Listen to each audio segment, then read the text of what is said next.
बच्चों, ratio analysis में हमने आपको 2 लेक्चर और पढ़ाए हैं रेशियो का, जिसमें हमने आपको डिस्क्रिप्टिव पढ़ाया था कि रेशियो एनालिसिस में कौन कौन से रेशियो होते हैं, उन रेशियो का निर्माण कैसे किया जाता है।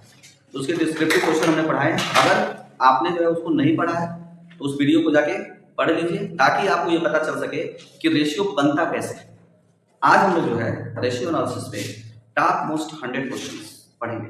100 क्वेश्चन पढ़ा जाएगा और 100 क्वेश्चन अगर आप पढ़ लेते हैं तो मान के चलिए कि जो है जो एग्जाम में आएगा वो जरूर इसमें होगा। मैं ये नहीं कह रहा कि एज इट इज आएगा, लेकिन कोई ऐसा टॉपिक नहीं है जिससे क्वेश्चन इसमें सम्मिलित ना किया गया। बहुत सारे लोग कहते हैं कि अरे बहुत कठिन कठिन पेपर आता है। ऐसा नहीं है। देखो, विश्वविद्यालय जो है आपको फेल करने के लिए थोड़ी पेपर बनाता है।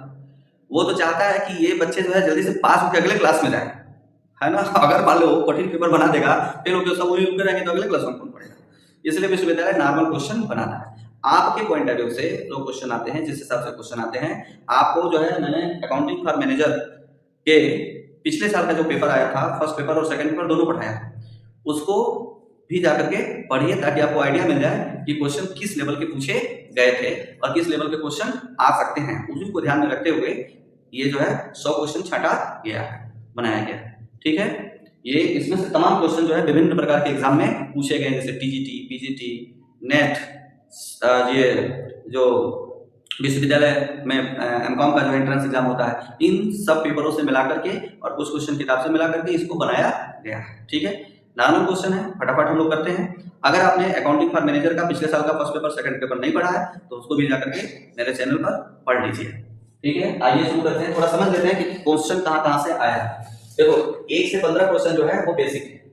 ठीक है, बेसिक से है। 16 से 30 तक जो है वो आपका लिक्विडिटी पर और ऑपरेटिंग पर संबंधित रेशियो दिए गए। फिर 31 से 50 जो कैपिटल स्ट्रक्चर प्रॉफिटेबिलिटी से संबंधित है। ठीक है, आपको बताया था कि जो प्रॉफिटेबिलिटी रेशियो होता है वो 3 तरह से होता है। एक on the basis of sale, एक on the basis of capital structure, यानी कि gross capital employed, net capital employed, average capital employed, और एक तीसरा था जो कंपनियों के लिए था on the basis of share से संबंधित था। तो उसी तरीके से 31 से 50 तक है। 51 से 75 तक एक्टिविटी टर्नओवर रेशियो पे आधारित है। और उसके बाद जो है 76 से 100 ये जो है मिसलेनियस क्वेश्चन है।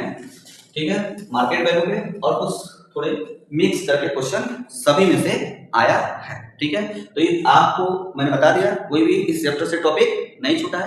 अब आइए जो है रिवाइज किया जाए और पढ़ना शुरू किया जाए। पहला क्वेश्चन है, निम्नलिखित में से कौन सा दीर्घकालीन शोधन क्षमता का माप है? Which of the following is a measure of a long term solvency? ठीक है बच्चों, प्रश्न सुन लिया आपने, लॉन्ग टर्म सॉल्वेंसी। तो कौन सा है उसका? करेक्ट आंसर है डेब्ट equity ratio. Long term solvency का मतलब ये होता है कि जो हमने लोन लिया है उसको लॉन्ग रन में, यानी 5 साल, 7 साल, 10 साल, 15 साल बाद उसे हम चुकाने में सक्षम है कि नहीं है। सॉल्वेंसी का मतलब शोधन क्षमता, यानी कि लोन रीपेमेंट करने की कैपेसिटी को सॉल्वेंसी कहा जाता है। तो लॉन्ग टर्म सॉल्वेंसी के लिए सबसे बेस्ट जो रेशियो माना जाता है वो माना जाता है आपका डेब्ट इक्विटी रेशियो। ठीक है, अगला क्वेश्चन है next, the ideal liquid ratio. ठीक है, आइडियल लिक्विड रेशियो ये माना जाता है आपका 1:1।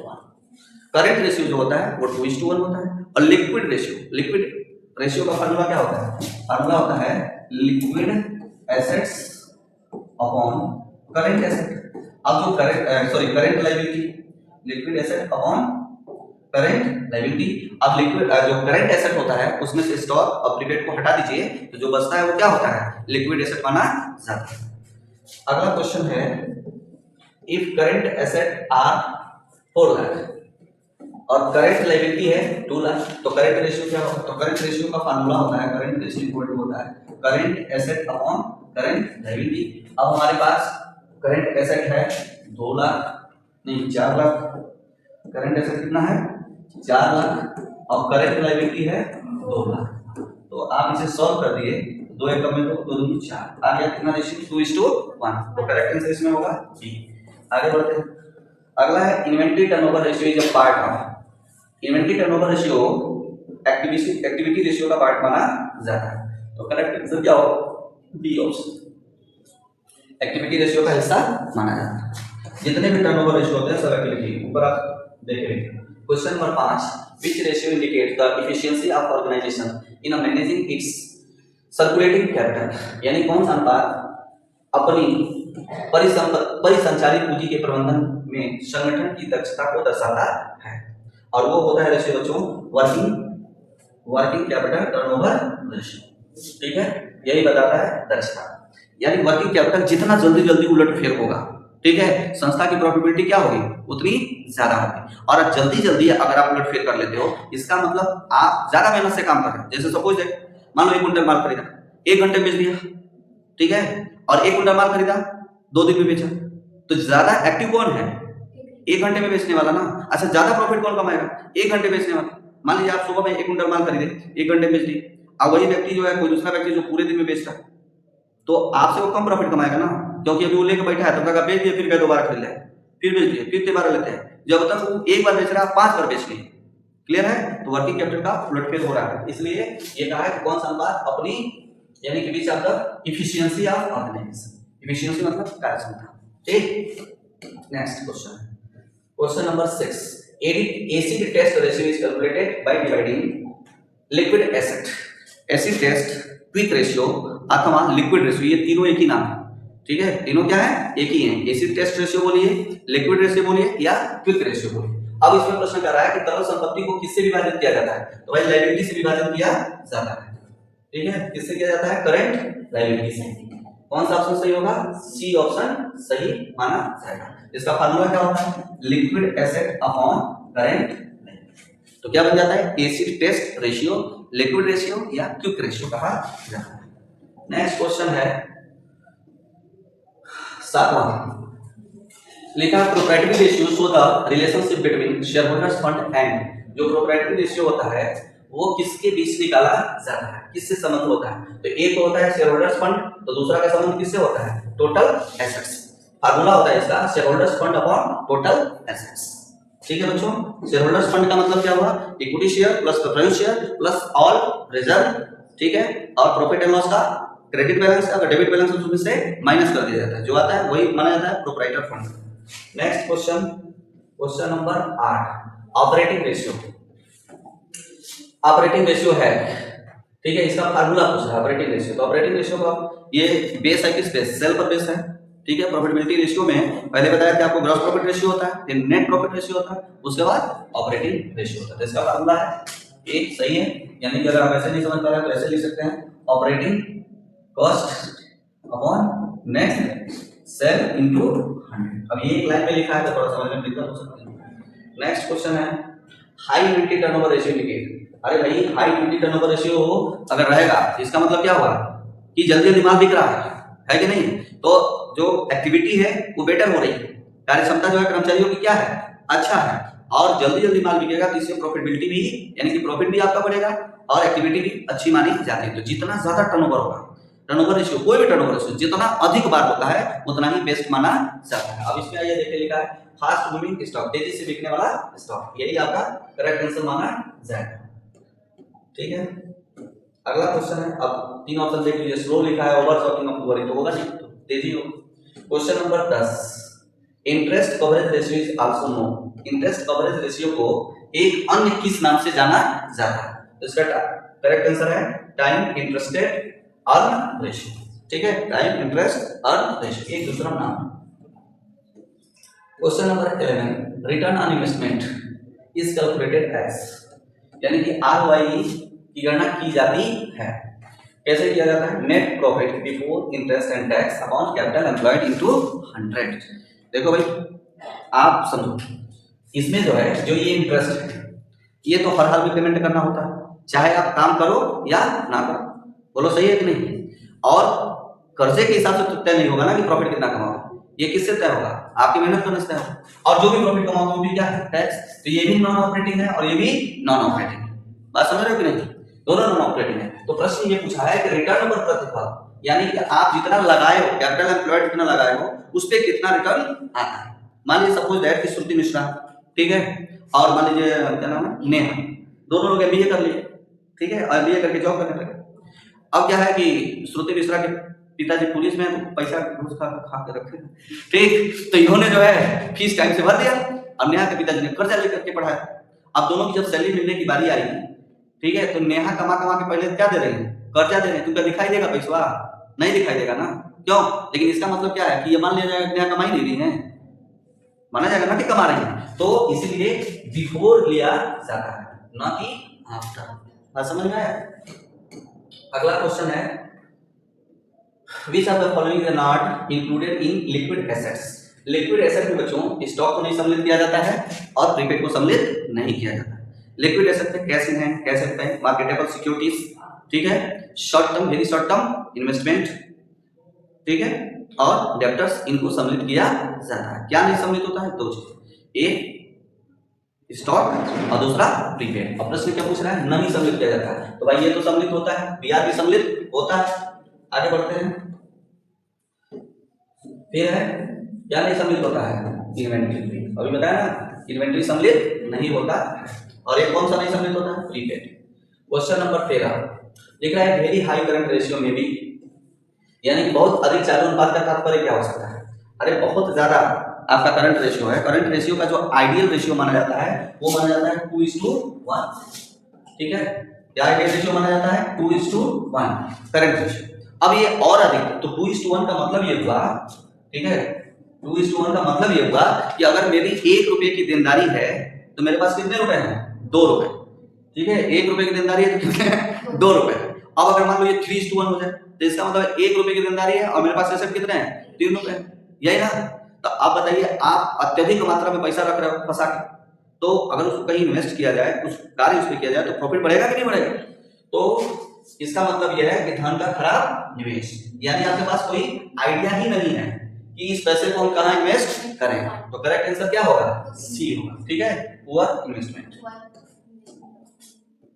अगला क्वेश्चन है क्वेश्चन नंबर 14, डेब्ट इक्विटी रेशियो इज अ सब पार्ट ऑफ। डेब्ट इक्विटी रेशियो किस अनुपात में आता है? प्रश्न पूछा सब पार्ट ऑफ, तो आप सिंपली समझिए कि किस अनुपात में आता है। तो डेब्ट इक्विटी रेशियो किस में आएगा बच्चों? आएगा शोधन क्षमता अनुपात, ठीक है, इसमें आएगा सॉल्वेंसी रेशियो। नेक्स्ट क्वेश्चन है क्वेश्चन नंबर 15, क्रेडिट सेल दिया है, क्रेडिट सेल है 6 लाख, ओपनिंग डेब्टर्स है 40,000, क्लोजिंग डेब्टर्स है 60,000, debtors turnover ratio will be, debtors turnover ratio आपको निकालना है, ठीक है। अब डेब्टर्स टर्नओवर रेशियो का फार्मूला क्या होता है?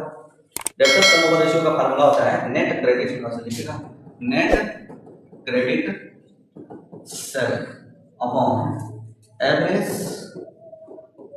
डेब्टर्स, ये फार्मूला होता है। अब इसी फार्मूले में रख दीजिए, तो उधार बिक्री है 6 लाख और ओपनिंग डेब्टर्स है 40,000 और क्लोजिंग है 60,000, तो दोनों को जोड़ेंगे तो कितना आएगा? 1 लाख और 2 से डिवाइड कराएंगे तो कितना हो जाएगा? 50,000। तो एवरेज डेब्टर्स ये कैसे निकला? 60,000 प्लस 40,000 डिवाइडेड बाई 2, ये एवरेज डेब्टर्स का फार्मूला होता है, तो आएगा 50,000। अब 4 0 से 4 0 कट गया, 5 में 5, 5 में 5 मिलता है 12 टाइम, ठीक है, यानी कि डेब्टर्स टर्नओवर अनुपात कितना होगा? 12 टाइम। आइए देखते हैं कौन सा ऑप्शन है, इसमें बी ऑप्शन दिया गया है 12 टाइम, ठीक है बच्चों। अगला question, question number 16, which of the following is not indicate the calculation of current ratio। आपको बताना है, कह रहा है चालू अनुपात की गणना में निम्नलिखित में से कौन सी वस्तु शामिल नहीं होगी। अब आप जानते हैं कि करंट रेशियो कैसे निकलता है? करंट रेशियो का फार्मूला होता है current asset upon current liability. तो जितने करंट एसेट होंगे वो सम्मिलित होंगे और जो करंट लायबिलिटी होगी वो सम्मिलित होगी। जो करंट एसेट या करंट लायबिलिटी नहीं है वो सम्मिलित नहीं होंगे। तो इसमें देखिए लूज टूल्स, ठीक है, ये करंट लायबिलिटी है, करंट एसेट नहीं माना जाएगा। सभी डेब्टर्स माना जाता है, प्रीपेड माना जाता है, कैश एट बैंक माना जाता है। तो करेक्ट आंसर क्या होगा? ए, ठीक है। अच्छा, तो लूज टूल्स को क्या माना जाता है? क्वेश्चन नंबर 17, लूज टूल्स को स्टॉक की श्रेणी में रखा जाता है। अगला क्वेश्चन है the ratio that indicate the ability of company to meet its immediate short term obligation. वह अनुपात जो कंपनी की अपनी तत्काल अल्पकालिक बाध्यताओं को पूरा करने की दक्षता को दर्शाता है। यानी कि तुरंत आपके पास कोई लेनदार आए और तुरंत आप पेमेंट करने की स्थिति में हो, ठीक है, उसको दर्शाने वाला, उसको बताने वाला कौन सा रेशियो होता है। देखो करंट रेशियो जो होता है वो भी शॉर्ट टर्म होता है, लेकिन 1 साल के लिए, ठीक है ना, 1 साल के अंदर। यहाँ का है क्विक, तुरंत खटाखट, जैसे आया तुरंत पैसा दे दो, तो क्विक रेशियो ही तो बताएगा ना बेटा। हाँ, तो इसमें क्विक रेशियो कौन सा है, ये बी ऑप्शन। तो करेक्ट आंसर क्या होगा, बी। और इसका ए यहाँ दिया गया है, ये नहीं होगा, ठीक है। मान लो ए में क्या है, स्टॉक भी तो सम्मिलित है। अब कोई आए पैसा लेना का, बैठा अब सामान बेच के पैसा दे, तब तो भाग ही जाएगा, आपका क्रेडिट खराब हो जाएगा कि नहीं हो जाएगा। Next question number 18, bank overdraft is generally treated as. Bank overdraft जो होता है ना बच्चों, वो करंट लायबिलिटी ट्रीट किया जाता है, ठीक है। बैंक ओवरड्राफ्ट का क्या मतलब होता है, जैसे बैंक में आपका करंट अकाउंट है, अब उस अकाउंट में जितना पैसा है उससे ज्यादा पैसा आपने विड्रॉ कर लिया, उसको कहते हैं ओवरड्राफ्ट। ओवरड्राफ्ट, ठीक है ना। ये आमतौर पर 4 दिन 5 दिन 7 दिन, फिर अगली बार जैसे आप बैंक में पैसा जमा करते हो, बैंक वाला जितना दिन तक उसका पैसा आपके ऊपर रहा उतने दिन का ब्याज और प्लस मूलधन तुरंत काट लेता है। तो ये व्यापारियों के लिए ये सुविधा होती है। नेक्स्ट है question number 19, total asset to डेब्ट रेशियो इज, यानी कि कुल संपत्तियों से ऋण के अनुपात को कौन सा रेशियो कहा जाता है। देखो भाई संबंध किसमें बन रहा है, टोटल एसेट और डेब्ट, ठीक है। डेब्ट का मतलब लोन लिया, अब लोन जो आपको दिया उसकी निगाह किस पे रहती है, आपकी संपत्तियों पे रहती है ना। हाँ, आपकी किडनी निकाल के तो ले नहीं जाएगा, ठीक है। आपके पास अब मैं बैंक से लोन लेने जाते हैं तो बैंक वाला आपसे क्या कहता है, लाइए जमीन का कागज है आपके पास, ठीक है, लाइए जमीन का कागज लाइए, इंश्योरेंस का कागज लाइए, फिक्स डिपॉजिट कागज लाइए। ये थोड़ी कहता है ले जाइए किडनी या दिल जो है चेक करा कर परफेक्ट काम कर रहा है कि नहीं, कि जब आप नहीं पेमेंट कर पाओगे तो हम किडनी निकालेंगे, ऐसा नहीं होता। तो बच्चों ये किससे संबंधित है, शोधन क्षमता, सॉल्वेंसी। सॉल्वेंसी का मतलब लोन पेमेंट करने की क्षमता, ठीक है। नेक्स्ट क्वेश्चन है क्वेश्चन नंबर 20, देखा है if the operating ratio is 82%, then operating profit. अब मान लीजिए किसी कार्य को करने में जो आपका खर्चा आता है वो 82% आता है, ठीक है, तो प्रॉफिट कितना होगा, तो इसका फार्मूला होता है 100 माइनस कौन सा ratio, operating ratio, operating ratio. तो 100 है और कितना खर्च हो जा रहा है 82, तो आपका ऑपरेटिंग प्रॉफिट कितना आएगा 18 रुपए ही कमाओगे ना। ये फार्मूला है, कौन सा ऑप्शन होगा, ए। नेक्स्ट क्वेश्चन है which ratio is used to measure the relationship between cost of goods sold and average inventory। देखो cost of goods sold और average inventory किस रेशियो में निकाला जाता है, तो स्टॉक टर्नओवर रेशियो में निकाला जाता है, या इन्वेंटरी टर्नओवर रेशियो उसको कहा जाता है। उसका फार्मूला क्या होता है, स्टॉक टर्नओवर रेशियो का फार्मूला होता है cost of goods sold upon average stock. ये आंसर किस में आता है, टाइम में आता है। ये जितना ज्यादा हो उतना ही बढ़िया माना जाता है। अब आइए इसमें ऑप्शन चेक करिए, पहले नंबर पे दिया है ए ऑप्शन, यही हमारा सही है, इन्वेंटरी टर्नओवर रेशियो, यही जो है cost of goods sold upon average stock होता है। अगला क्वेश्चन है question number 22, in higher capital gearing ratio indicate, एक उच्च कैपिटल गियरिंग अनुपात क्या बतलाता है। देखो गियरिंग रेशियो का मतलब ये होता है, अच्छा ये बताओ गाड़ी में भी तो गियर होता है ना, ठीक, तो गियर बढ़ाने से क्या होता है और घटाने से क्या होता है, बताओ जल्दी। गियर बढ़ाने पे गाड़ी की स्पीड बढ़ जाती है और गियर डाउन कर दो तो गाड़ी की स्पीड कम हो जाती है। अब वैसे ही जो है कंपनियों में या बिजनेस में स्पीड बढ़ती बढ़ती कैसे, पूंजी से। किसी के पास ज्यादा पूंजी है तो बड़का दुकानदार हो जाएगा, और कम पूंजी है तो छोटका दुकानदार रहेगा। अब पूंजी जुटाने के साधन कौन से हैं, डेब्ट और इक्विटी, यानी कि अपना पैसा या कर्जा, यही चीज ना। तो इन दोनों का जो कॉम्बिनेशन होता है उसी से मिलकर हमारी पूंजी बनती है, और इन्हीं को हम कहते हैं गियरिंग रेशियो। बात समझ में आया। अब अगर मान लीजिए इंटरेस्ट ज्यादा है, यानी कि लोन की बात की जा रही है, ओनर फंड की बात नहीं की, वो तो अपना ही है, उसमें कौन सी बात करनी है, बात किसकी हो रही है, जो आपने कर्जा लिया। अब अगर आप ज्यादा कर्जा ले लिए तो आपका गियरिंग रेशियो क्या होगा, ज्यादा होगा। कम कर्जा लिया तो कम होगा, यही मतलब हुआ इसका। तो प्रश्न में बोला है कि क्या दर्शाता है, तो लिखा है high proportion of fixed interest gearing fund, यानी कि आपकी पूंजी में, ठीक है, इंटरेस्ट वाला हिस्सा ज्यादा है, इसका मतलब कर्जा वाला हिस्सा ज्यादा है, ठीक है। आइए question number 23, net profit ratio is measured. Net profit ratio कैसे कैलकुलेट किया जाता है, नहीं ये पूछा है किसका माप है, net profit ratio is measured, शुद्ध लाभ अनुपात किसका माप है, तो भैया ये आपका जो है ऑपरेटिंग एफिशिएंसी। अगर आप बढ़िया से कार्य कर रहे हो तो आपका प्रॉफिट क्या होगा, ज्यादा होगा। और वैसे नेट प्रॉफिट रेशियो का फॉर्मूला क्या होता है, NP upon net cell into 100, ठीक है ना। ये प्रॉफिटेबिलिटी रेशियो का सिंपल शब्दों में इसको क्या बोलते हैं, ऑपरेशनल एफिशिएंसी को सिंपल शब्दों में कहते हैं हम लोग प्रॉफिटेबिलिटी रेशियो, ठीक है ना। तो net profit ratio, gross profit ratio, ये सब किसमें आएंगे, ऑपरेटिंग रेशियो, ये सब आएंगे आपके जो है प्रॉफिटेबिलिटी रेशियो। आइए आगे बढ़ते, अगला क्वेश्चन है क्वेश्चन नंबर 24। लिखा है average collection period is calculated as average collection debtors turnover ratio का फार्मूला अभी ऊपर हमने लगाया था, ठीक है ना। तो कलेक्शन किससे करोगे, जिसको उधार बेचा है, जिसको उधार बेचा है उसको हम क्या बोलते हैं, डेब्टर्स कहते हैं, ठीक है। तो उनसे हमारा पैसा कितना जल्दी आ जा रहा है, तो ये डे में भी देखा जा सकता है, वीक में भी देखा जा सकता है, मंथ में भी देखा जा सकता है ना, और क्या घंटे में थोड़ी देखा जाए, ठीक है। तो सप्ताह के लिए 52 सप्ताह होते हैं एक वर्ष में, दिन 365 होते हैं आप जानते हैं, और मंथ कितने होते हैं 12, ठीक है।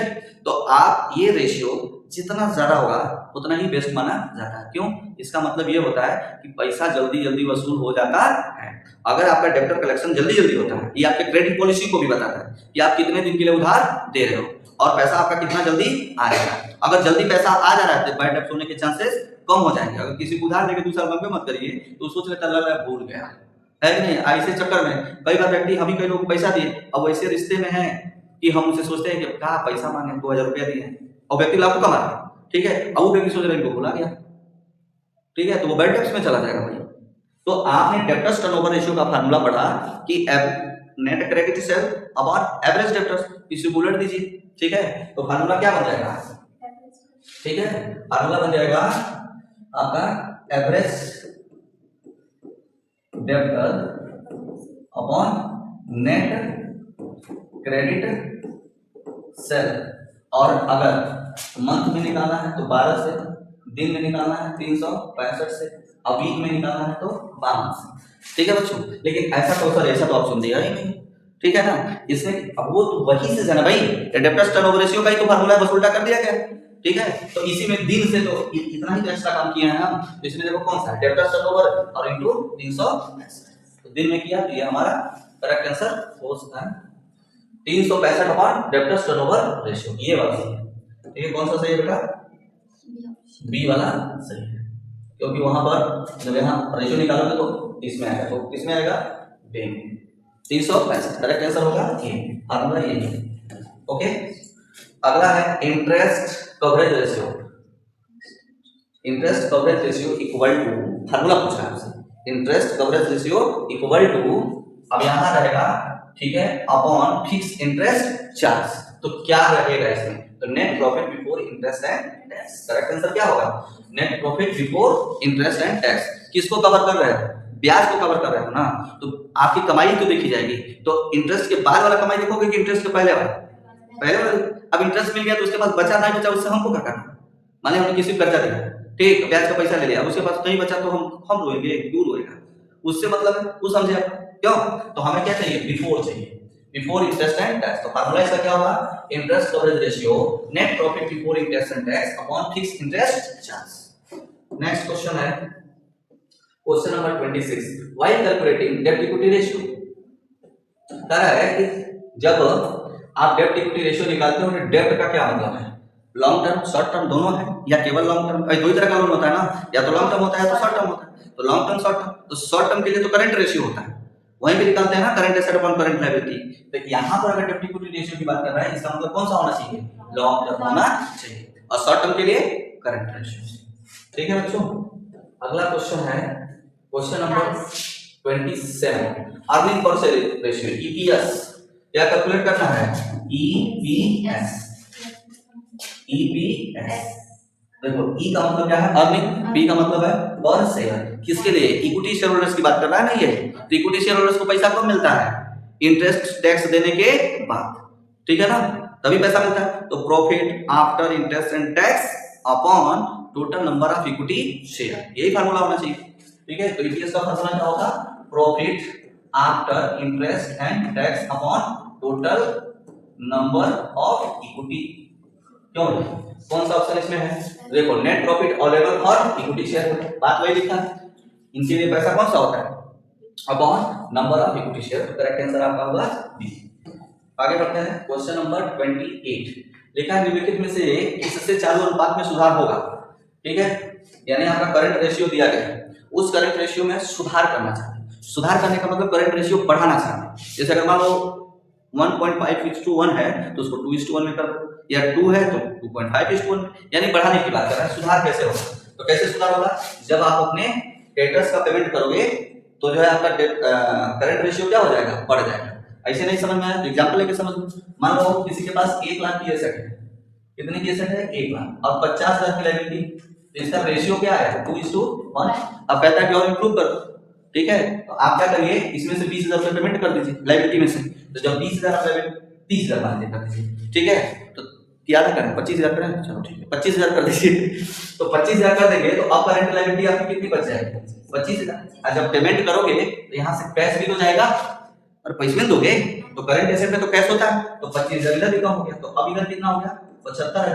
तो अब देखो रेशियो कितना हो गया, 3:1। ठीक है, इससे ये प्रूफ हो गया कि अगर आप क्रेडिटर्स को पेमेंट करोगे यानी कि लायबिलिटी घटाओगे करंट लायबिलिटी, तो आपका करंट रेशियो बढ़ जाएगा। नेक्स्ट क्वेश्चन है question number 29। The fixed asset turnover ratio measure, यानी फिक्स्ड एसेट टर्नओवर रेशियो कैसे निकाला जाता है, इसका फार्मूला नहीं, क्या मापता है, निकाला नहीं जाता, फार्मूला नहीं पूछता, ये पूछ रहा है क्या मेजर करता है। ठीक है, यानी नेचर से संबंधित है।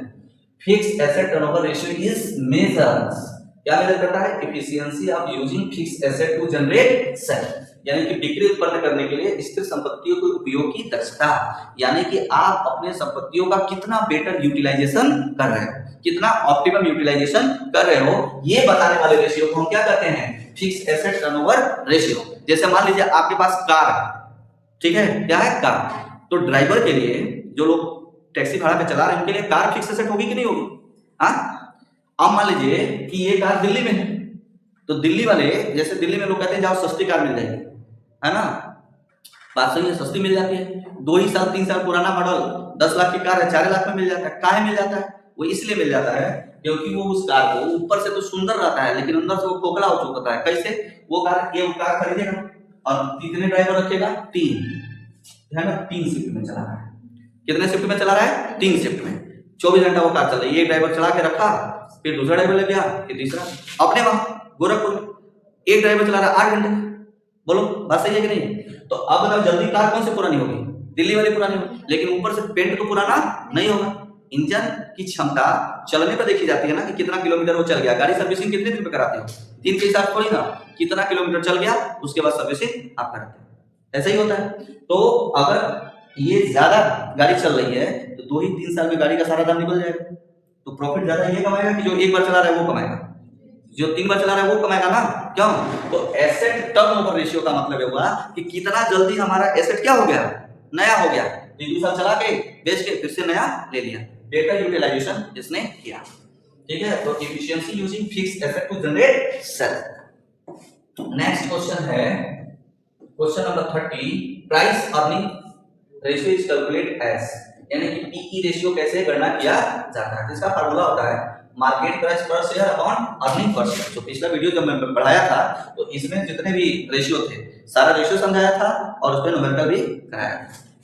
नेक्स्ट क्वेश्चन है liquid asset include, liquid asset में कौन से शामिल होते हैं, तो भाई बताया था आपको, डेब्टर शामिल होता है, बीआर शामिल होता है, कैश लिंक शामिल होता है, इसके अलावा मार्केटेबल सिक्योरिटी होती है, वेरी शॉर्ट टर्म इन्वेस्टमेंट होता है, ये सब सम्मिलित किया है। क्या नहीं सम्मिलित होता है, इन्वेंट्री प्रीपेड। ठीक है, समझ गए, तो करेक्ट आंसर क्या होगा, ए। अगला है question number 32। The term capital employed means, ठीक है, यानी विनियोजित पूंजी शब्द का अर्थ क्या है, कितनी पूंजी लगी हुई है। पहला ऑप्शन है शेयर कैपिटल प्लस रिजर्व, ये भी सही, ठीक है, लेकिन इसमें भी आधा पूरा दिया गया है। फिर है total asset minus current liability. फिर अगला है fix asset plus working capital, और डी है बोथ बी एंड सी। ठीक है, तो करेक्ट आंसर आपका क्या होगा, बी एंड सी। ठीक है बच्चों, आगे बढ़े, समझ जाए। Question number 33। General profitability ratio is based, कह रहा है कि सामान्यतः जो है जो प्रॉफिटेबिलिटी रेशियो होता है वो किस पे बेस होता है? तो मैंने बताया था आपको कि मुख्य रूप से तो 2 होता है, और अगर कंपनी को जोड़े तो 3 हो जाता है। तो एक होता है on the basis of sale और on the basis of capital employed, ये 2 होता है बेसिकली। तो on the basis of sale और कैपिटल एम्प्लॉयड शब्द ध्यान प्रयोग करके इन्वेस्टमेंट शब्द प्रयोग किया है, कैपिटल इन्वेस्टेड। तो करेक्ट आंसर क्या होगा? Both A and B. ठीक है, अगला क्वेश्चन है inventory turnover ratio is called. Inventory turnover ratio को क्या बोला जाता है? Stock velocity ratio. ठीक है, ये सब नाम है, जितने भी टर्नओवर रेशियो है ना उन सबको भी वेलोसिटी बोला जाता है। ठीक है, वेलोसिटी बोला जाता है। अभी मान लीजिए पूछ ले डेब्टर टर्नओवर रेशियो को दूसरा नाम क्या है, तो बोलो डेब्टर्स बोला velocity ratio, debtors velocity ratio आप बोल सकते हो। अगला question, question number 35, dividend L ratio is calculate as. Dividend L ratio कैसे कैलकुलेट किया जाता है? तो करेक्ट आंसर होता है A DPS upon market price per share into 100। ठीक है बच्चों, डीपीएस का फुल फॉर्म मतलब हाँ डिविडेंड पर शेयर। अगला क्वेश्चन लिखा है एक कम चालू अनुपात क्या दर्शाता है? यानी कि जो आपका करंट रेशियो कम है, 2:1 से कम है। ठीक है, इसका मतलब कि आप तलवार की धार पे चल रहे हो। बोलो सही है कि नहीं है? मान लो आपके क्रेडिटर्स आ जाए पैसा लेने के लिए, तो 1 रुपए के बदले में अगर 2 रुपया है तो 1 रुपया दे दोगे तो 1 रुपया वर्किंग कैपिटल बचेगा कि नहीं बचेगा? अब पता चला 1 रुपये बदले में 1 रुपया रखे, आया पकड़ी में फिर चला गया, अब हम कैसे दुकान करेंगे? यानी वर्किंग कैपिटल खत्म है कि नहीं है? तो इसका मतलब यह है कि अगर करंट रेशियो जितना कम होता जाएगा वर्किंग कैपिटल उतना ही कम होता चला जाएगा। वर्किंग कैपिटल का फार्मूला ही होता है current asset minus current liability. तो लिखा है कम चालू अनुपात दर्शाता है हाई लिक्विडिटी नहीं, shortage of working capital. Correct answer क्या होगा? बी। ठीक है बच्चों, अगला क्वेश्चन है 37, which ratio is measure of the safety margin of long term land. दीर्घकालिक ऋणदाता के लिए सुरक्षा मार्जिन का माप कौन सा करता है? ठीक है, तो उसका करेक्ट आंसर कौन सा है? ए इंटरेस्ट कवरेज रेशियो, क्योंकि हमने लंबे समय तक के लिए लोन दे दिया है तो हम मूलधनों मांगने नहीं जाएंगे, है ना। अगर बैंक से आप लोन लेते हो, मान लीजिए प्रॉपर्टी लोन लेते हो, जमीन खरीदने के लिए आपने लोन लिया तो 20 साल के लिए घर बनवाने के लिए लोन देता है बैंक वाला। तो जिस जमीन को आप खरीदते हो उसका कागज अपने पास रखता है, ठीक है, वो आपको वापस नहीं करता, लेकिन उसके साथ साथ वो ये देखता है कि हर महीने किस्तों कैसे दोगे। ठीक है, तो आपको बताना पड़ता है कि हम नौकरी करते हैं और वहां से हमको इतनी सैलरी मिलती है, तो आपको सैलरी स्लिप भी लगाना पड़ता है। या हम बिजनेस करते हैं और बिजनेस में हमको इतना प्रॉफिट होता है तो उस प्रॉफिट में से या अपनी सैलरी में से हम इंस्टॉलमेंट पेमेंट करते रहेंगे। तो उसी तरह इसका मतलब हुआ कि ब्याज कवर करने के लिए हम क्या करते हैं? सैलरी कमाते हैं। ठीक है, तो बिजनेस में क्या होगा? प्रॉफिट कमाया जाएगा। क्लियर है? तो क्या होगा? Interest coverage ratio. अभी ऊपर तो पढ़े थे इंटरेस्ट कवरेज रेशियो का फार्मूला क्या होता है? Profit before interest and tax. ठीक है, पढ़े थे। अगला क्वेश्चन है क्वेश्चन नंबर 38, द आइडियल डेब्ट इक्विटी रेशियो। आइडियल डेब्ट इक्विटी रेशियो मतलब मेरे ऊपर 1 रुपया कर्जा है तो मेरे पास कितना होना चाहिए? 2 रुपया। Correct answer B. अगला है payable turnover ratio is calculate on the basis of. Payable turnover ratio, payable का मतलब क्या है? हमें पे करना है। बात समझ में आया? इसको दूसरे शब्दों में कहते हैं क्रेडिटर्स टर्नओवर रेशियो। क्रेडिटर्स का निर्माण कैसे होता है? उधार खरीदने से। ठीक है ना, जब हम उधार खरीदते हैं तो जिस व्यक्ति से खरीदते हैं वो हमारा क्या माना जाता है? क्रेडिटर माना जाता है। तो रेशियो किससे होगा? उधार परचेज से। और देखो इसमें कौन सा ऑप्शन है? ए ऑप्शन है, नेट क्रेडिट परचेज। ठीक है, इसका फार्मूला होता है net credit purchase upon average creditors, तो निकलता है क्रेडिटर्स टर्नओवर रेशियो, या इसको बोलते हैं payable turnover ratio. Next question number 40, operating cost. Operating cost में क्या सम्मिलित होता है? तो बेटा कॉस्ट ऑफ गुड्स सोल्ड, ये सारी डायरेक्ट खर्चों का होता है, प्लस इसमें जोड़ दीजिए ऑपरेटिंग एक्सपेंस। ऑपरेटिंग एक्सपेंस मतलब factory expense, office expense, selling and distribution expense, इन सबको जोड़ते हैं तो क्या मिलता है? हमको मिलता है ऑपरेटिंग एक्सपेंस। अब इसमें डायरेक्ट खर्चे को जोड़ दीजिए, तो जब दोनों जोड़ दोगे तो आपको जो है ऑपरेटिंग कॉस्ट मिल जाएगा। Next question, question number 41, return on equity ROE is calculate। Formula है net profit after tax upon shareholders fund. बेटा यही सही है। ठीक है, क्यों? क्योंकि हम इक्विटी के पास कब जाते हैं? टैक्स देने के बाद जाते हैं ना। क्यों? तो हमें क्या चाहिए? आफ्टर चाहिए। तो करेक्ट आंसर होगा अगला क्वेश्चन है question number 42। Which of the following is not operating expense. आपको पहचानना है इनमें से कौन सा ऑपरेटिंग एक्सपेंस नहीं है। अभी मैंने थोड़ी देर पहले बोला था office expense, factory expense, selling and distribution, ये ऑपरेटिंग आता है। इसके अलावा जो बचा है जैसे फाइनेंसिंग एक्सपेंस भी हुआ ना, वो क्या होगा, नॉन ऑपरेटिंग होगा। तो देखो ऑफिस एक्सपेंस तो ऑपरेटिंग होता है, सेलिंग ऑपरेटिंग होता है, ठीक है, और डेप्रिसिएशन भी तो कैसे होता है, ऑपरेट से होता है। लेकिन ये किस तरह का खर्चा माना जाता है, फाइनेंसिंग खर्चा माना जाता है। आप बिजनेस ऑपरेट करो ना करो, ब्याज तो देना ही पड़ेगा ना। आप किसी से कर्जा ले लीजिए, आप अपना काम मत करिए, तभी तो ब्याज देना पड़ेगा। तो यही है सी। अगला क्वेश्चन है net working capital. Net working capital का फार्मूला होता है current asset minus current liability. ये बचपन से लेके 55 तक यही पढ़ते आ रहे हो, है कि नहीं है। अरे अभी आप 55 के नहीं हुए हो, मैं मान रहा हूं तो 85 साल के हो। ठीक, क्वेश्चन नंबर 44। अगला क्वेश्चन है if sale 10 lakh and gross profit is 25% on cost, तो what is the gross profit ratio. कह रहे हैं यदि बिक्री 10 लाख है और सकल लाभ लागत पर 25% है, तो सकल लाभ अनुपात क्या होगा। देखो बच्चों, ग्रॉस प्रॉफिट रेशियो का फार्मूला होता है, पहले ऑप्शन देखो, पहला है 25, उसके बाद 20, 30 और 15। ठीक है बच्चों, ग्रॉस प्रॉफिट रेशियो का फार्मूला होता है ग्रॉस प्रॉफिट रेशियो का फार्मूला होता है gross profit upon net cell और इनटू 100। ठीक है बच्चों, अब यहां लिखा गया है नेट सेल। कभी भी जब प्रोपोर्शन निकाला जाता है, लड़ाई किसी से कराई जाती है, तो दोनों तरफ क्या होना चाहिए, बराबरी का होना चाहिए कि नहीं होना चाहिए, दोनों तरफ बराबरी का होना चाहिए। लेकिन ये क्या है, सेल है, सेल में प्रॉफिट सम्मिलित होता है कि नहीं होता, ठीक है। और हमको जो आंकड़ा दिया गया किस पे दिया गया है, कॉस्ट पे दिया गया है। तो इसको क्या करें, बाहर कर दें क्या, कभी नहीं निकलेगा। तो क्या हो जाएगा, बिक्री है कितना 10 लाख और ये दिया गया है 25%, तो फार्मूले में रखिए ये 25 है, ग्रॉस प्रॉफिट रेशियो सकल लागत का 25% है अपॉन 100। ग्रॉस प्रॉफिट हमको पता ही नहीं है, ठीक है, एक्स मान लेते हैं, और नेट सेल कितना है 10 लाख, तो ये कितना हो जाएगा 100 x is equal to,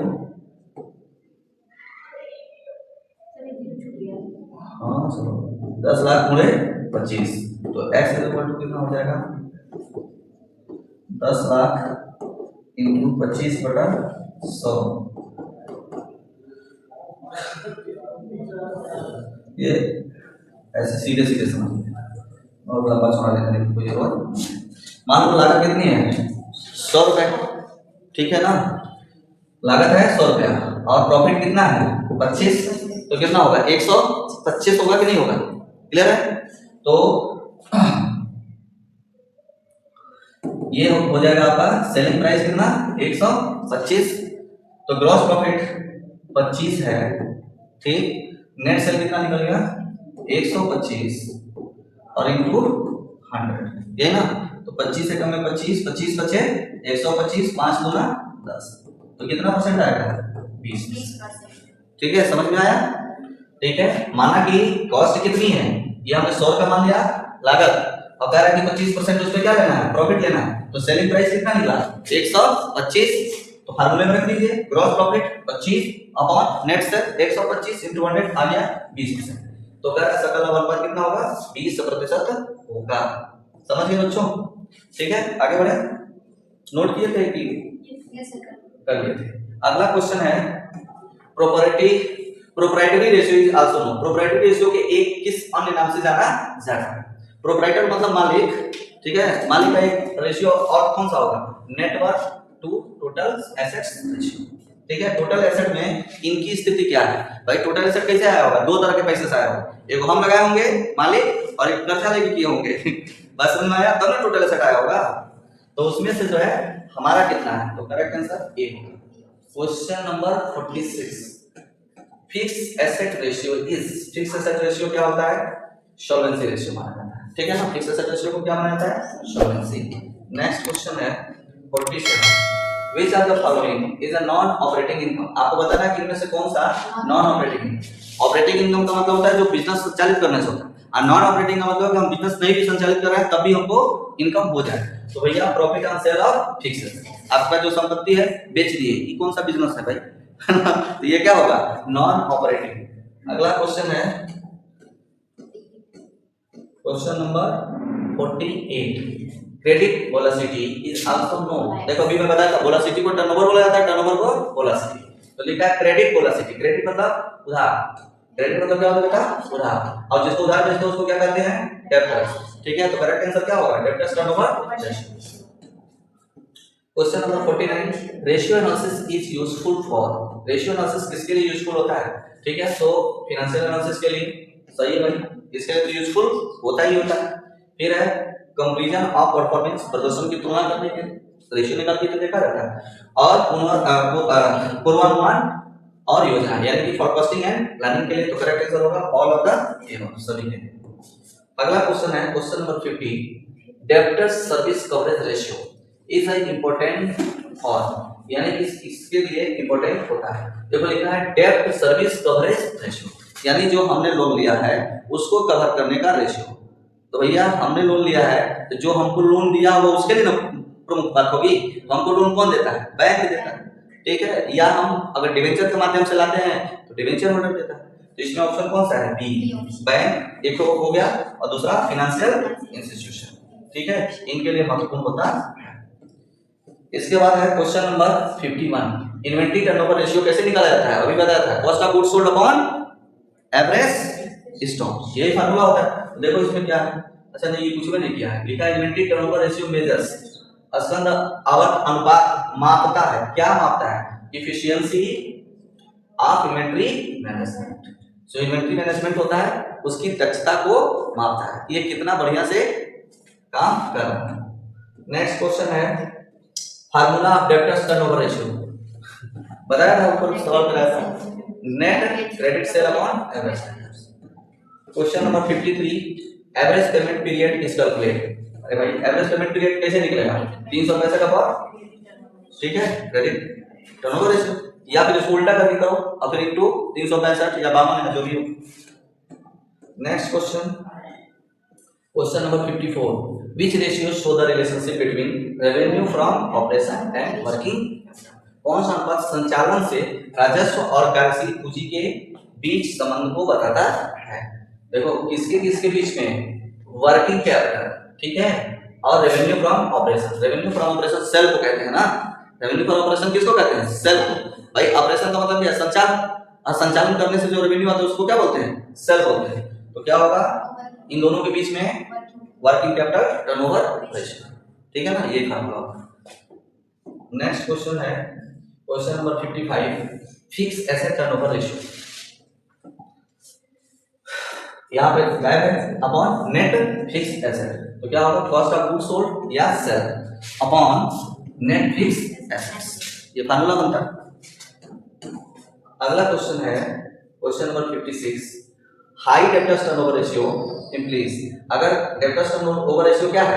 high है, तो मैंने बताया था ये बहुत बढ़िया माना जाता है। टर्नओवर जितना ज्यादा उतना ही डेटर है कि नहीं?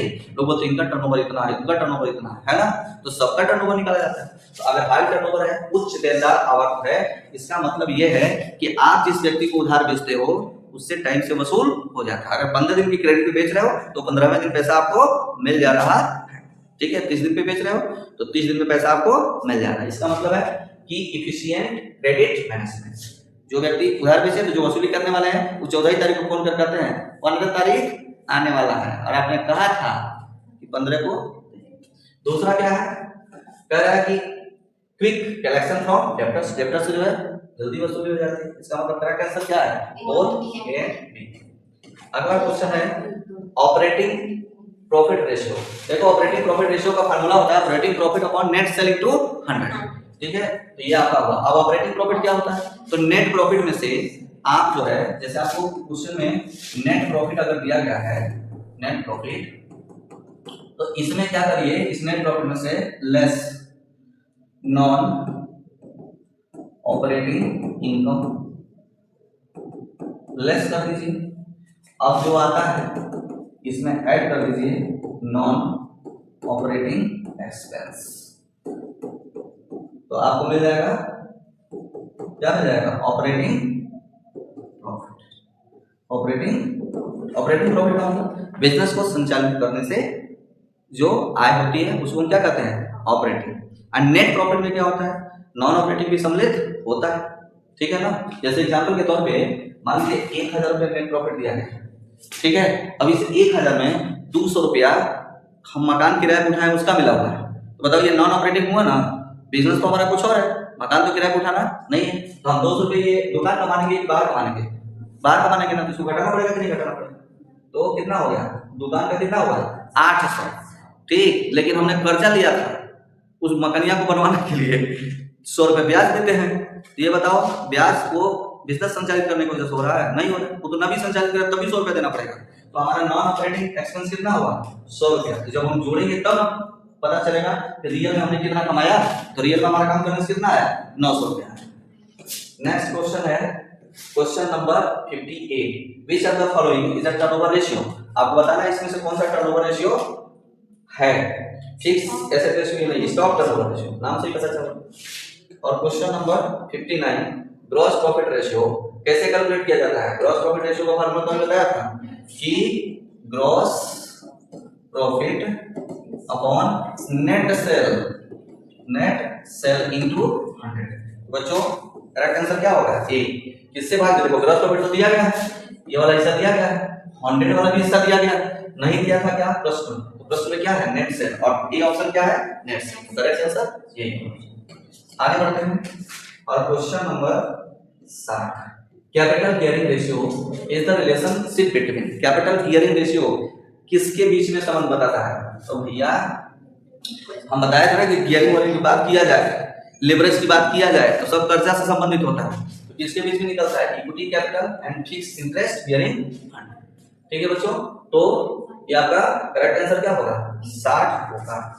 ठीक है बच्चों, नेक्स्ट क्वेश्चन है question number 61, operating ratio and operating profit ratio are, यानी संचालन अनुपात और संचालन लाभ अनुपात, ये दोनों जो है एक दूसरे के पूरक समझे जाते हैं, कंप्लीमेंट्री टू ईच अदर। कैसे, ऑपरेटिंग रेशियो का मतलब होता है कि बिजनेस को संचालित करने में जो खर्चा आता है, यानी ऑपरेटिंग कॉस्ट, फार्मूला इसका क्या होता है, इसका फार्मूला होता है operating cost upon net cell, इसका ऑपरेटिंग रेशियो। अब ऑपरेटिंग प्रॉफिट रेशियो का फार्मूला क्या होता है, operating profit upon net cell, इसका फार्मूला होता है। ये दोनों एक ही चीज हैं। अगला क्वेश्चन है question number 62, which of the following is not a profitability ratio. निम्नलिखित में से कौन सा प्रॉफिटेबिलिटी रेशियो नहीं है, आपको पहचानना है। तो बच्चों रिटर्न ऑन इन्वेस्टमेंट ये प्रॉफिटेबिलिटी रेशियो माना जाता है। प्रॉफिटेबिलिटी रेशियो आप पढ़े हो, on the basis of sale होता है, on the basis of capital employed होता है और शेयर पे होता है। तो ये जो है आपका return on investment on the basis of किस पे है, on the basis of profitability है। दूसरा है नेट प्रॉफिट रेशियो, शुद्ध लाभ अनुपात, ये तो नाम से ही पता चला। डेब्ट इक्विटी रेशियो जो है वो सॉल्वेंसी रेशियो होता है, वही प्रॉफिटेबिलिटी रेशियो नहीं होता। तो करेक्ट आंसर कौन सा है, सी। अगला क्वेश्चन है earning and ratio is calculated. Earning and ratio ये भी प्रॉफिटेबिलिटी रेशियो में ही आता है। ये कैसे कैलकुलेट किया जाता है, इसका फार्मूला होता है earning per share upon market price per share into 100। ठीक है, ये फार्मूला होता है, पता नहीं पेज क्यों गया। अगला क्वेश्चन है return on assets show how efficiently used. पहला है इक्विटी और दूसरा है total assets. Return on investment पूछ रहा है कि इनमें से किसकी जो है इफिशियंसी के साथ यूज किया गया है उसके बारे में बताता है। तो किसके बारे में बताता है, टोटल एसेट्स के बारे में बताता है। अगला क्वेश्चन है 65, dividend payout ratio. Dividend payout ratio ये कैसे निकाला जाता है, तो dividend per share upon equity पर शेयर इनटू 100, ये फार्मूला बेस्ड क्वेश्चन है। अगला क्वेश्चन है 66, हाई ऑपरेटिंग रेशियो इंडिकेट। अगर उच्च संचालन अनुपात आता है तो इसका मतलब है कि आप जो है खर्चे ज्यादा कर रहे हो। ठीक है, खर्चे ज्यादा कर रहे हो तभी तो आपको ऑपरेटिंग करने में जो है हाई रेट आ रहा है। इसका मतलब आपकी एफिशिएंसी क्या है, कम है। जो काम स्वयं भी कर सकते हो उसको भी पैसे खर्च करके कर रहे हैं। तो बी ऑप्शन सही है। अगला है एवरेज इन्वेंट्री। एवरेज इन्वेंट्री का फार्मूला होता है opening inventory plus closing inventory divided by 2। इसमें कौन सा ऑप्शन सही है? सी। देखिए ओपनिंग नहीं तो माइनस में है, ओपनिंग बी सही है, opening stock plus A, opening stock plus closing stock divided by 2, A option सही है। अगला है 68, price earning ratio help in the measuring. Price earning ratio किसे मापने में मदद करता है? तो पहला है ऑप्शन वो है मार्केट कॉन्फिडेंस। देखो प्राइस अर्निंग रेशियो लिखा है, यानी कि आप शेयर बेच रहे हो तो कितना वो प्राइस अर्न करेगा, कितना ज्यादा से ज्यादा प्राइस। तो आपके शेयर की अगर मार्केट वैल्यू ज्यादा कब होगी? जब मार्केट का आपके शेयर में विश्वास होगा, तो होगा आपका मार्केट कॉन्फिडेंस। अगला क्वेश्चन है विच ratio is the most important for the short term creditors. Short term creditors के लिए सब क्रेडिटर्स कौन होता है? जो एक साल के अंदर जिसको हमें पेमेंट करना होता है, जो सप्लायर हमारा होता है वही क्रेडिटर्स होता है, वो 2-4-6 महीने के उधार देता है। तो उसे जो है किससे मतलब है? लिक्विडिटी रेशियो से मतलब होता है कि हम जाएं और तुरंत पैसा हमको मिल जाए। Question number 17, the ratio of net profit before interest and tax on capital employed. लिखा है ratio of net profit before interest and tax, यानी टैक्स देने से पहले, इंटरेस्ट देने से पहले का जो प्रॉफिट होता है उसको कैपिटल एम्प्लॉयड तो क्या हो जाता है? क्या फार्मूला होता है उसका? ROI, return on investment. ये रिटर्न ऑन इन्वेस्टमेंट का फार्मूला होता है। क्या होता है? Net profit before interest and tax upon capital employed.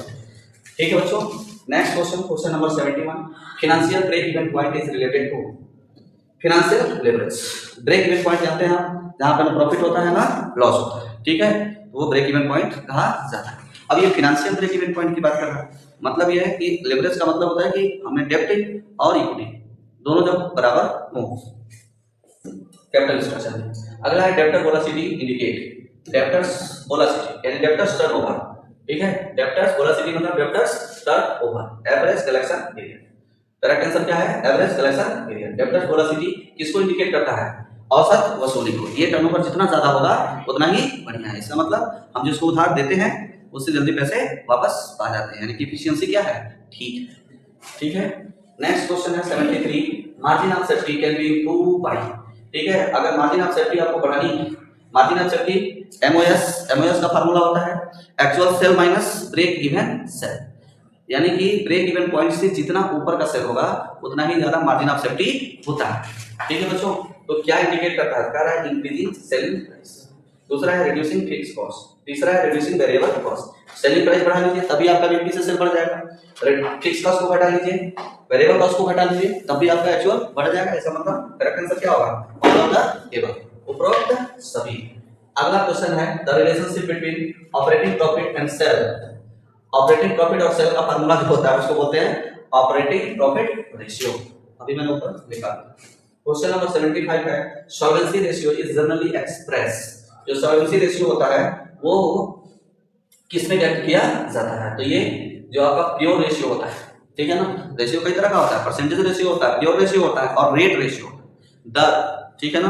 Pure ratio 2:1 बोला जाता है, परसेंटेज को आप जानते हो परसेंटेज रेशियो, अदर में 2 टाइम्स 3 टाइम्स 4 टाइम्स ऐसे बोला जाता है। एक्टिविटी रेशियो टाइम्स में आता है, तो कौन सा रेशियो माना जाता है? 2:1। और प्रॉफिटेबिलिटी रेशियो किस में आता है? परसेंटेज में आता है। एक्टिविटी रेशियो किस में आता है? रेट में आता है, दर। अगला क्वेश्चन है gross profit ratio is calculate on. Gross profit ratio किस पे कैलकुलेट किया जाता है? फार्मूला क्या होता है? Gross profit upon net cell. ठीक है, कौन सा ऑप्शन इसमें सही है? लिखा है गणना के net cell upon revenue from operation. ये दोनों बतिया के लिखा है, नेट सेल या रेवेन्यू फ्रॉम ऑपरेशन एक ही चीज है, दोनों सेल ही है। कुल बिक्री पर gross sale, capital employed, cost of goods sold. ठीक है, तो ग्रॉस प्रॉफिट रेशियो कैलकुलेट किया जाता है ग्रॉस प्रॉफिट पर और नेट सेल। ठीक है बच्चों, क्लियर है? इसमें कोई प्रॉब्लम नहीं है। अगला क्वेश्चन है 77, which of the following increase net profit ratio. Net profit ratio कैसे इंक्रीज कर सकते हैं? सेलिंग प्राइस को बढ़ा करके, ऑपरेटिंग एक्सपेंसेस बढ़ाओगे तो प्रॉफिट बढ़ेगा कि कम होगा? कम हो जाएगा। और उसके बाद है इंक्रीज इन इंटरेस्ट रेट, ये भी घटाएगा रिटर्न ऑन इन्वेस्टमेंट। ये अगला क्वेश्चन है, यानी बी ऑप्शन सही है। आप जो ऑप्शन दिया गया इसमें बी ऑप्शन सही है कि हम अपना प्रॉफिट बढ़ा सकते हैं सेलिंग प्राइस को बढ़ा करके। Question number 78, return on investment ROI also known, क्या कहते हैं इसको? Return on capital employed. ठीक है, अगला क्वेश्चन है the ratio of dividend per share to market price per share, क्या निकलता है? ये डिविडेंड एट रेशियो का फार्मूला होता है dividend per share upon market price per share. Question number 80, inventory turnover ratio is express. अभी मैंने बताया था कि टाइम्स में बताया जाता है। इक्विटी रेशियो जितने सब किसमें आते हैं, टाइम्स में। ये सी ऑप्शन सही होगा। Inventory turnover 3 times, 4 times, 10 times ऐसे। Question number 81, which ratio help to evaluating the market value of a company share. आपको बताना है कि इनमें से कौन सा ऐसा है जो कंपनी के शेयर के बाजार मूल्य के मूल्यांकन करने में मदद करता है। तो होता है पीई रेशियो। ठीक है, क्लियर। नेक्स्ट क्वेश्चन है ऑपरेटिंग प्रॉफिट। ऑपरेटिंग प्रॉफिट कैसे निकलता है, तो ग्रॉस प्रॉफिट में से ऑपरेटिंग एक्सपेंसेस को क्या करिएगा, माइनस कर दीजिए। ठीक है,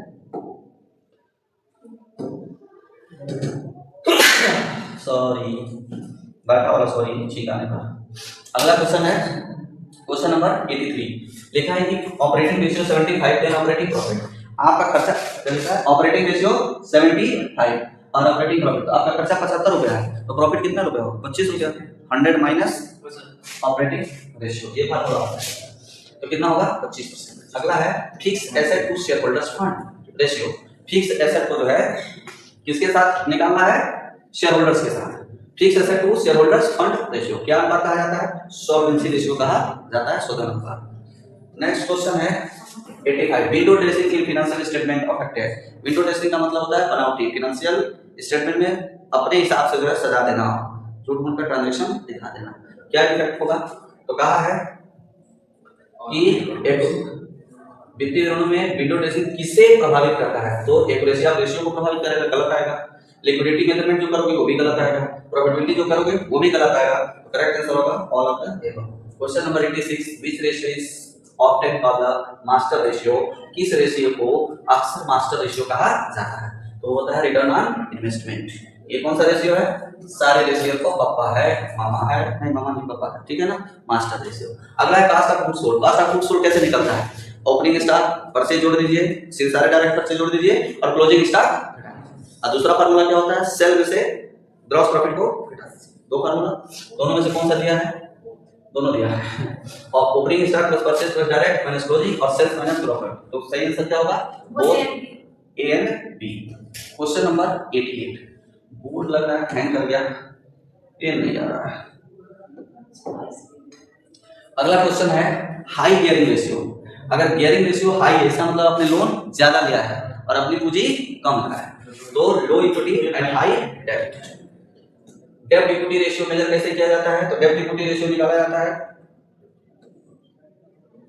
प्रश्न क्या है, ऋण क्षमता अनुपात किसे मापता है। ये फार्मूला नहीं पूछा है कि डेब्ट अपॉन इक्विटी बताओ, पूछ रहा है किसको मेजर करता है, तो किसको मेजर करता है भाई, तो relative relate to creditors and owners, यानी जो हमारे लेनदार है और जो हमारा पैसा है, इन दोनों का रेशियो कितना कितना हमने अपने पास लगाया और कितना कर्जा लेके लगाया। ठीक है, आइडियल रेशियो कितना होता है सालनी, डेब्ट इक्विटी रेशियो का आइडियल कितना होता है, 2:1।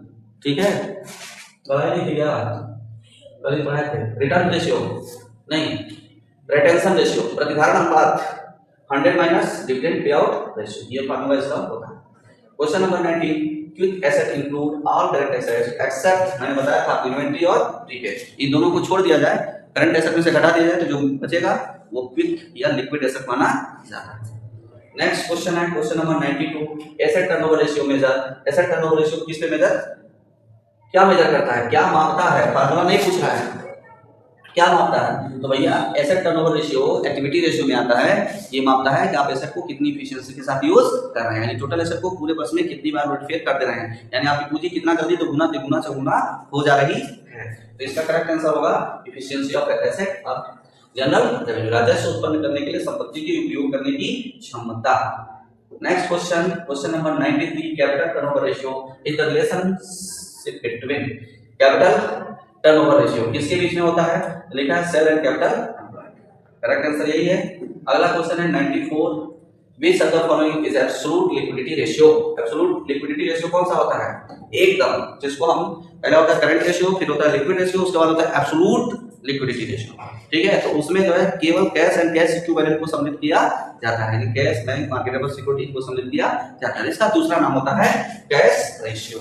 ठीक है, ideal proprietary ratio is consider, क्या रेशियो माना जाता है, ठीक है, 0.7 पॉइंट से लेके 1:1, यानी आप 75 पैसा लगा रहे हो 3 रुपया कर्जा लेते हो तो ये आइडियल रेशियो माना जाएगा। अगला है profitability ratio is generally express. Profitability ratio सामान्यतः किसमें दिखाया जाता है, परसेंटेज में दिखाया जाता है, थोड़ी देर पहले बताया था। अगला क्वेश्चन है working capital current asset minus current liability, गली गली का बच्चा जानता है इसको, क्यों? 98 return on net worth is the same return on equity, ठीक है। रिटर्न ऑन इन्वेस्टमेंट किसके बराबर होता है? रिटर्न ऑन इक्विटी के बराबर माना जाता है, दोनों एक ही चीज है।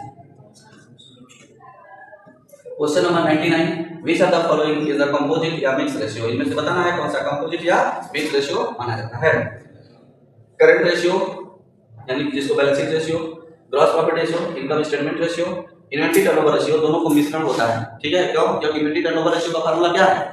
Cost of goods sold upon average stock, ठीक है। तो एवरेज स्टॉक आपको कहां से मिलता है? बैलेंस शीट से। और कॉस्ट ऑफ गुड्स सोल्ड किससे मिलता है? इनकम स्टेटमेंट से। दोनों को मिला के जो रेशियो बनता है उसको बोलते हैं इन्वेंटरी टर्नओवर रेशियो। अगला क्वेश्चन है क्वेश्चन नंबर 100 रेशियो। यार खड़ा हूं तो आ रहा हूं वीडियो में, अच्छा थोड़ा थोड़ा काम, ठीक है। अगला है रेशियो एनालिसिस प्रोवाइडेड, अनुपात विश्लेषण क्या बताता है? तो करेक्ट आंसर बच्चों इंडिकेट फॉर फर्दर इन्वेस्टिगेशन, ठीक है। आगे आपको जांच करने की जरूरत है, ठीक है ना, इसके बारे में बताना है। चलिए अब इधर से देखते हैं रेशियो एनालिसिस का क्या अर्थ है। What is the meaning of ratio analysis? चलो कलम वाला कर लीजिएगा, ठीक है। रेशियो एनालिसिस का सही अर्थ क्या है? आप यही हैं कि कहीं से आए हैं? ये हैंग कर गया है, आ नहीं रहा है, देखिए वीडियो पॉज कर दिया। हाँ अरे पढ़ो यार, इसमें ये देखो जो आंसर है ना वो गाढ़ा किया गया है, ठीक है ना, हाईलाइट किया गया है। लिखा what is the meaning of ratio analysis. Ratio analysis की मीनिंग क्या है? तो बच्चों ओनली कैलकुलेट अ प्रॉफिट नहीं, ये तो इसके लिए तो प्रॉफिट एंड लॉस अकाउंट होता है। रेशियो एनालिसिस की क्या जरूरत है? क्यों? सही है कि नहीं? दूसरा क्या है? वित्तीय आंकड़ों के बीच संबंध स्थापित करना, establish relation between financial figure, ये करेक्ट आंसर आपका होगा। अगला क्वेश्चन है रेशियो एनालिसिस का उद्देश्य क्या होता है? What is the main objective of ratio analysis? तो क्या होता है? इंटरप्रिटेशन ऑफ फाइनेंशियल स्टेटमेंट, जो आपकी फाइनेंशियल स्टेटमेंट है, जो सेल है, जो ऑपरेटिंग कॉस्ट है, जो टर्नओवर है, स्टॉक है, कुछ भी है, वो क्या कहता है, ठीक है ना, उसका क्या अर्थ निकाला जाए, उसके लिए हम रेशियो एनालिसिस निकालते हैं। रेशियो एनालिसिस का महत्व किस रूप में होता है? होता है हेल्पिंग डिसीजन मेकिंग। जब रेशियो निकाला जाता है तो पता चल जाता है हमें, ठीक है, तो हम उसके बेसिस पे डिसीजन लेते हैं। अगला क्वेश्चन है रेशियो एनालिसिस इन्वेस्टरों के लिए क्यों महत्वपूर्ण है भाई? ठीक है, तो कंपनी की प्रॉफिटेबिलिटी और जोखिम को समझने के लिए, यानी कंपनी कितना प्रॉफिट कमाती है और इस कंपनी में कितना रिस्क इन्वॉल्व है, तभी तो हम पैसा अपना लगाएंगे। क्यों? पता चला रिस्क ज्यादा और प्रॉफिट है नहीं, तो लगाने से क्या फायदा? डूब जाएगा पैसा। अगला क्वेश्चन है रेशियो एनालिसिस की लिमिटेशन क्या है? ठीक है, रेशियो एनालिसिस की लिमिटेशन ये है भैया, जब आप किसी पे आश्रित रहते हो ना, जब किसी पे आश्रित रहते हो तो अगर वो व्यक्ति खराब है, मान लीजिए सालनी को जाना है अपने भैया के ससुराली, ठीक है ना, और इनके भैया के साले साहब कहें कि हम गाड़ी लेके आएंगे, उसी बैठा के चले जाएंगे। अब आश्रित किस पे हैं? अपने भैया के साले की गाड़ी पर। अब वो गाड़ी लेके गए नहीं, कोई पंचर हो गया है, तो फिर ये जा पाएंगी नहीं। तो रेशियो एनालिसिस किस पे बेस है? हिस्टोरिकल कॉस्ट पे बेस है, प्रॉफिट एंड लॉस और कॉस्ट अकाउंटिंग के जो इन्फॉर्मेशन होते हैं उस पे बेस है, ठीक है। तो अगर उसमें कोई गलती होती है तो हम भी गलत, ठीक है, रेशियो एनालिसिस भी गलत हो जाएगा। तो कह रहा है कि बेस्ड ऑन हिस्टोरिकल डेटा। इसका एक अर्थ ये भी है कि हिस्टोरिकल डेटा का मतलब ये है कि मान लीजिए पास्ट का डेटा, अब पास्ट में जो है प्राइस लेवल कुछ और था, अभी प्राइस लेवल कुछ और है। पास्ट में सिचुएशन कुछ और था, अभी तो ईरान और अमेरिका का युद्ध चल रहा है, तो अभी परिस्थितियां अलग हो गई। पहले गैस वाला पूछता था गैस है अगर भाई कितना गैस कौन पीता है, अब क्या है कि भैया गैस है ठीक है, तो परिस्थितियां क्या हो गई? चेंज हो गई। तो अब आंकड़ा जो है, अगला क्वेश्चन है रेशियो एनालिसिस का महत्व किसके लिए अधिक होता है? For to ratio analysis most important है, इस सबके लिए होता है भाई, ठीक है। किसके किसके लिए? ओनली गवर्नमेंट, ओनली एम्प्लॉई, फिर है फॉर मैनेजमेंट, इन्वेस्टर, क्रेडिटर्स और ओनली अकाउंटेंट। तो जहां ओनली लिखा है इस सबके लिए होता है ना, तो केवल एक व्यक्ति के लिए नहीं होता। तो करेक्ट आंसर क्या होगा? C, for management, investor and creditors. Next question है रेशियो एनालिसिस की एक प्रमुख लिमिटेशन क्या है? ठीक है, तो एक लिमिटेशन ये है कि अगर इसका विंडो ड्रेसिंग कर दिया जाए तो रेशियो भी क्या आएगा? आलतू फालतू ही आएगा, और उससे कोई आप डिसीजन लोगे तो गलत हो जाएगा, ठीक है। आगे बढ़े, अगला क्वेश्चन है रेशियो एनालिसिस का उपयोग किसके विश्लेषण के लिए किया जाता है? तो फाइनेंशियल पोजीशन एंड परफॉर्मेंस इसके लिए किया जाता है। अब ओनली लिख दिया तो ओनली तो नहीं होती, अरे ये इसके लिए भी होता है, इसके लिए भी होता है, इसके लिए भी होता है, सबके लिए होता है, लेकिन चूंकि इसमें ओनली लिखा है इसलिए ऑप्शन खारिज किया जाता है और सी ऑप्शन करेक्ट है। क्वेश्चन नंबर 109 रेशियो एनालिसिस का एक ड्रॉबैक क्या है? लिखा ये तुलना को आसान बनाता है, ये ड्रॉबैक थोड़ी नहीं, ये तो मेरिट है, ठीक है, ये ड्रॉबैक नहीं, ये क्या है, मेरिट है। ओके, दूसरा है अकाउंटिंग पॉलिसी के कारण परिणाम प्रभावित हो सकते हैं। सही बात है, अलग अलग कंपनियां जो है अलग अलग अकाउंटिंग पॉलिसी अपनाती है, ठीक है, कोई डिप्रिसिएशन का रेट अलग लगाता है, कोई अलग मेथड लगाता है, कोई अलग लगाता है, कोई मार्केट प्राइस पे वैल्यूएशन करता है क्लोजिंग स्टॉक का, कोई कॉस्ट प्राइस पे करता है, तो अलग अलग होने की वजह से जो है ये ड्रॉबैक हो सकता है। कौन सा option, B. Question number 110, ratio analysis का महत्व ट्रेंड एनालिसिस में कैसे होता है, ठीक है। रेशियो ट्रेंड एनालिसिस क्या करता है, एक ट्रेंड को बताता है, या तो अपवर्ड है या तो डाउनवर्ड है, कुछ ट्रेंड एनालिसिस आप स्टैटिस्टिक्स में पढ़े है कि नहीं। तो क्या है, समय के साथ प्रदर्शन का वैल्यूएशन। ट्रेंड एनालिसिस में क्या मदद करता है, जैसे समय समय में परिवर्तन हुआ है उसके हिसाब से प्रदर्शन क्या। नेक्स्ट क्वेश्चन है 111, रेशियो एनालिसिस का मुख्य उद्देश्य क्या है, ठीक है, क्या है, लाभ कमाना ना, एनालाइजिंग फाइनेंशियल पोजीशन, ठीक है, ये होता है क्यों, तो बी ऑप्शन सही है। अगला क्वेश्चन है 112, रेशियो एनालिसिस किसके बीच संबंध दर्शाता है, ठीक है, रेशियो एनालिसिस बिटवीन टू और मोर फाइनेंशियल फिगर, इन्हीं के बीच में रिलेशन बताता है। बाकी में ओनली लिख दिया, सब में होता है लेकिन ओनली लिखने की वजह से क्या है, ऑप्शन खारिज है, ठीक है। अगला क्वेश्चन है करंट रेशियो किस प्रकार का अनुपात है, तो लिक्विडिटी, ठीक है ना, ये किस प्रकार का अनुपात है, लिक्विडिटी को मापता है। ओके, हमारे पास तरलता की पोजीशन क्या है, हम अपने डेब्ट का तुरंत पेमेंट करने की सिचुएशन में है या नहीं। क्वेश्चन नंबर 114, रेशियो एनालिसिस का उपयोग कौन करता है, सभी लोग करते हैं, मैनेजमेंट करता है, इन्वेस्टर करता है, ट्रेडर्स करता है, ऑल ऑफ द एबव। और क्वेश्चन नंबर 115, रेशियो एनालिसिस का एक लिमिटेशन क्या है, ठीक है, तो कह रहा है कि ये क्वेश्चन रिपीट है based on historical data. Next question, ratio analysis का महत्व क्या है, तो कह रहा है कि इवैल्यूएशन ऑफ फाइनेंशियल परफॉर्मेंस, ये महत्व है। क्वेश्चन नंबर 117, डेब्ट इक्विटी रेशियो क्या बताता है, ठीक है, डेब्ट इक्विटी रेशियो क्या बताता है, लॉन्ग कैपिटल स्ट्रक्चर, ठीक है ना, कैपिटल स्ट्रक्चर, डेब्ट इक्विटी दोनों को मिला के पूंजी बनाई जाती है, हम अपना पैसा लगाया और कुछ कर्जा लेके अपनी पूंजी का प्रबंध करते हैं, तो कैपिटल स्ट्रक्चर को बताता है। 118, रेशियो एनालिसिस का एक डिसएडवांटेज क्या है, तो लिखा है डिसएडवांटेज, कंपैरिजन बिटवीन फर्म में बी डिफिकल्ट। दो फर्मों में रेशियो एनालिसिस के बेसिस पे अगर आपको कंक्लूजन निकालना हो, एनालिसिस करना हो, तो ये कठिनाई हो सकती है। क्यों हो सकती है, क्योंकि मान लीजिए एक्स फर्म कोई और अकाउंटिंग पॉलिसी लगा रही है, वाई फर्म कोई और अकाउंटिंग पॉलिसी लगा रही है, हो सकता है नहीं, एक्स फर्म दिल्ली में सिचुएटेड है, वाई फर्म गोरखपुर में सिचुएटेड है, दिल्ली का कंडीशन अलग है, गोरखपुर का कंडीशन अलग है ना, तो बहुत सारे कारण होते हैं जिन कारणों से अनुपात प्रभावित होता है, कोई एक फैक्टर नहीं कहा जा सकता, तो अनेक कारणों से प्रभावित होने के कारण जो है तुलना करना कठिन हो सकता है।